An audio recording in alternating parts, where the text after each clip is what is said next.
नमस्कार, पूर्वांचल धारा में आपका स्वागत है। भदोई से आफ्ताब अंसारी की देखिए रिपोर्ट। देश का हिंदू नहीं बल्कि भाजपा की कुर्सी खतरे में है। रामकरण निर्मल। 2024 का चुनाव लोकतंत्र और संविधान बचाने का है चुनाव। आशुतोष सिन्हा। बाबा साहब भीमराव अंबेडकर जयंती पर संविधान बचाओ लोकतंत्र बचाओ सम्मेलन में उमड़ा समाजवादियों का सैलाब। संविधान रचयिता बाबा साहब भीमराव अंबेडकर जी की जयंती के शुभ अवसर पर रविवार को चौरी रोड स्थित संविधान बचाओ लोकतंत्र बचाओ को लेकर एक विशाल सम्मेलन का आयोजन किया गया।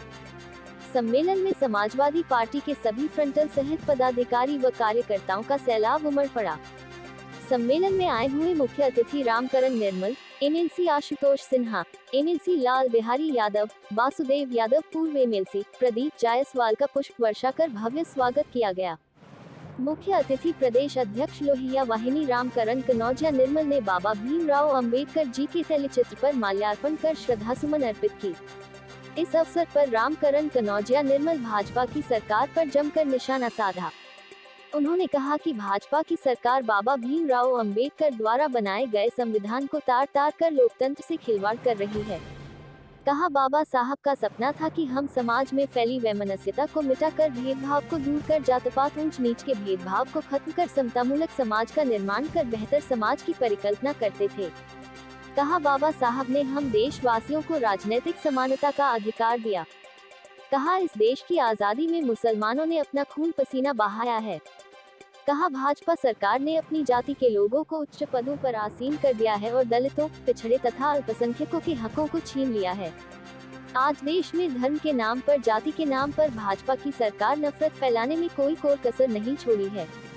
आज देश के व्यापारियों को प्रताड़ित किया जा रहा है। भाजपा सरकार से किसान, नौजवान, गरीब, मजदूर तथा मेहनतकश लोग त्राहिमाम कर रहे हैं। डिग्रियां लेकर देश का नौजवान दर दर भटकता हुआ नजर आ रहा है। दलितों, पिछड़ों पर फर्जी मुकदमे हो रहे हैं। कहा आज इस देश का हिंदू खतरे में नहीं है बल्कि भाजपा की कुर्सी खतरे में है, इसलिए भाजपा इस देश के आइन लोकतंत्र को बदलकर सत्ता पर काबिज रहना चाहती है। कहा 2024 का चुनाव लोकतंत्र और संविधान बचाने का चुनाव है। कहा ये चुनाव पीडीए के अस्तित्व का चुनाव होगा। उन्होंने पदाधिकारियों, कार्यकर्ताओं व नेताओं से इंडिया गठबंधन के प्रत्याशी को जबरदस्त जीत दिलाने का आह्वान किया।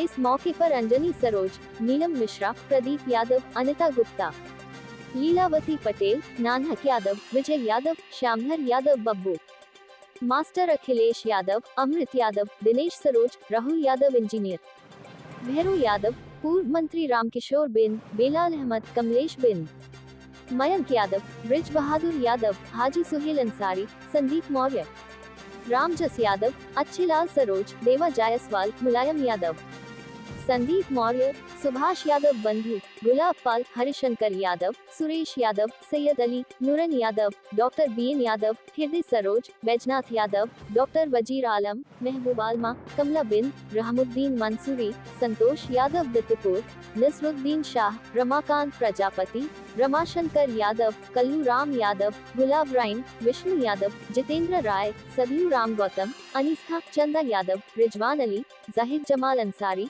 मुन्ना मौर्य। महिला सभा के प्रदेश सचिव रीता वर्मा ने अपने साथ भारी संख्या में महिला साथियों के साथ सम्मेलन में भाग लिया। महासम्मेलन का संचालन व संयोजक मुलायम सिंह यादव यूथ ब्रिगेड के पूर्व प्रदेश अध्यक्ष व सपा के प्रदेश सचिव आरिफ सिद्दीकी ने किया। वहीं श्री सिद्दीकी ने आए हुए मुख्य अतिथियों व सभी पदाधिकारियों व कार्यकर्ताओं का पुष्प वर्षा कर स्वागत किया।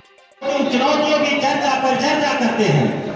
बाबा साहब भीमराव अम्बेडकर का सपना था कि हम समतामूलक समाज के निर्माण करें, जहाँ कोई जात पात न हो, जहाँ कोई जेंडर के आधार पे भेदभाव न हो, जहाँ धर्म के आधार पे कोई नफरत न हो। बाबा साहब भीमराव अम्बेडकर ऐसे समाज की परिकल्पना करते थे जहाँ सब भाईचारे से रहें, जहाँ एक दूसरे में कोई वैमनस्यता न हो। लेकिन आज वर्तमान राजनीतिक परिदृश्य में आप देखेंगे तो एक पार्टी जो नफरत की बात करती है, जो इस देश के मुसलमानों को दोयम दर्जे का नागरिक का दर्जा देती है, जो इस देश के मुसलमानों की इस देश के प्राकृतिक संसाधनों में भागीदारी नहीं देना चाहती है, इस देश की आजादी की लड़ाई में जहां मुसलमान भाइयों ने इस देश की लड़ाई में अपने खून और पसीने बहाए हैं, वही हिंदू, मुसलमान, सिख, ईसाइयों ने मिलकर के इस देश को आजाद किया है।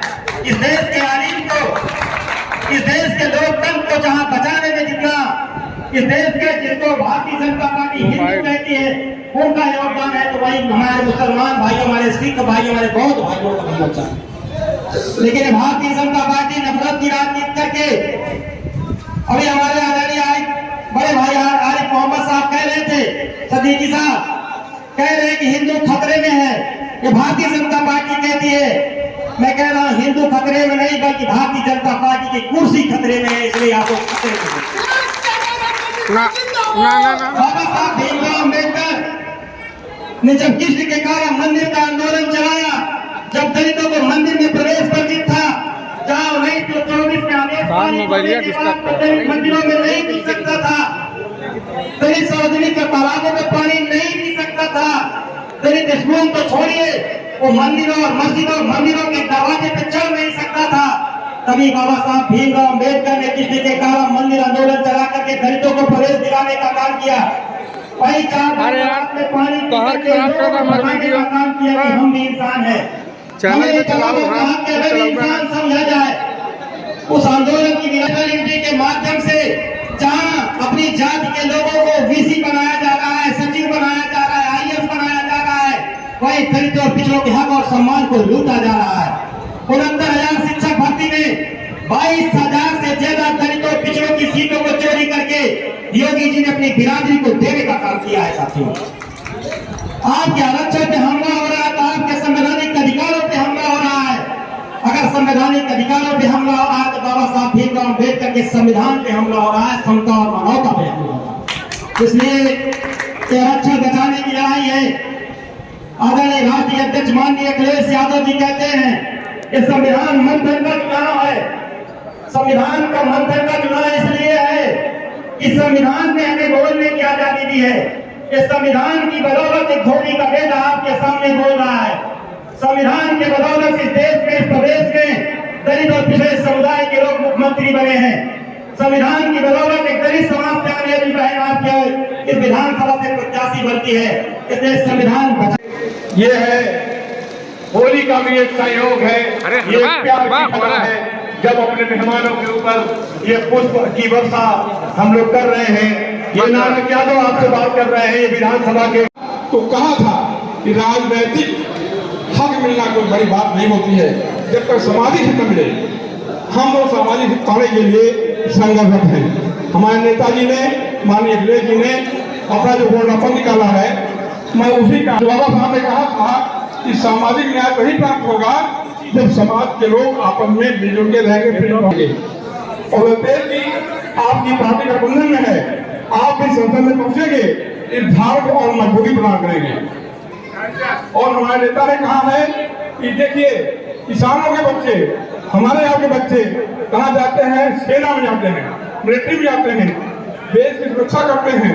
और इस सरकार ने, इस बेरहम सरकार ने कहा है कि अब 4 साल की नौकरी देंगे, गुलामी भी देंगे तो 4 साल की देंगे। 21 साल में बच्चा आपका जाएगा सेना में, लड़ेगा चाइना से, आप विदेशी से, जो आपके दुश्मन हैं। 4 साल का बच्चा कैसे लड़ेगा? अगर बता दिया जाए तो कोई 4 साल लड़ रहा है, उसका मनोबल तो चौथाई हो जाएगा।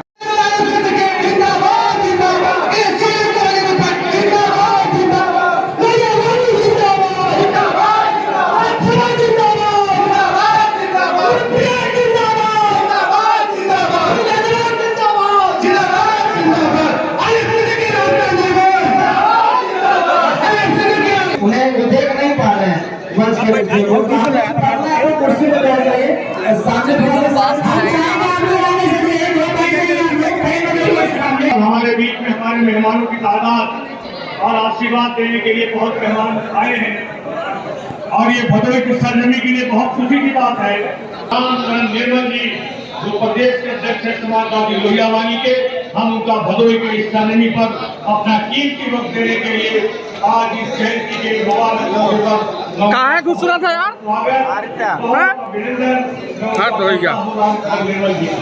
अब मैं कहूँगा कि हमारे बीच में हमारे गार्जियन हैं, शानदार नेता है, शिक्षा के क्षेत्र में शानदार काम जिन्होंने किया, विधान परिषद में गरीबों की आवाज हमेशा बने रहे, ऐसे शानदार नेता आदरणीय वाजपेयी यादव जी को मैं आमंत्रित करता हूँ कि वो सभा के MLC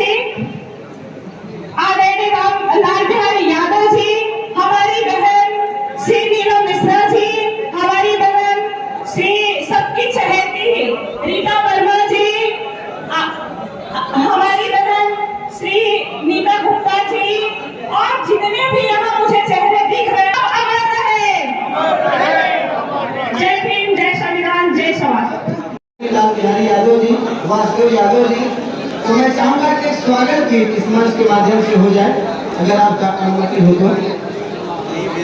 आदरणीय अध्यक्ष जी, आदरणीय सहयोजक से चाहूंगा कि एक स्वागत गीत अगर आपकी अनुमति हो। उत्तर प्रदेश के विधान परिषद में हम समाजवादियों की आवाज, गरीबों की आवाज, नौजवानों की आवाज आदरणीय वासुदेव यादव जी हमारे बीच में आए हैं। हम उनका बहुत बहुत मैं चाहूंगा जोरदार तालियों से उनका स्वागत कीजिए। वासुदेव यादव कोई मामूली नाम नहीं है, ये एक आंदोलन है। इन्होंने शिक्षा के क्षेत्र में बहुत काम किया है, गरीबों के लिए बहुत काम किया है। आज वो हमारे बीच में आए हैं, हम अपने आप को गौरव महसूस कर रहे हैं कि ऐसे शानदार नेता, ऐसे समाज पूरा भरोई, पूरा यहाँ के जिले गाय के कार्यकर्ता, बुजुर्ग, नौजवान आपका ऋणी है अपने तीनों एमएलसी साहबानों का कि आप लोगों ने अपना अमूल्य समय दे करके यहाँ पर हम लोगों की शोभा बढ़ाई, इज्जत बढ़ाई।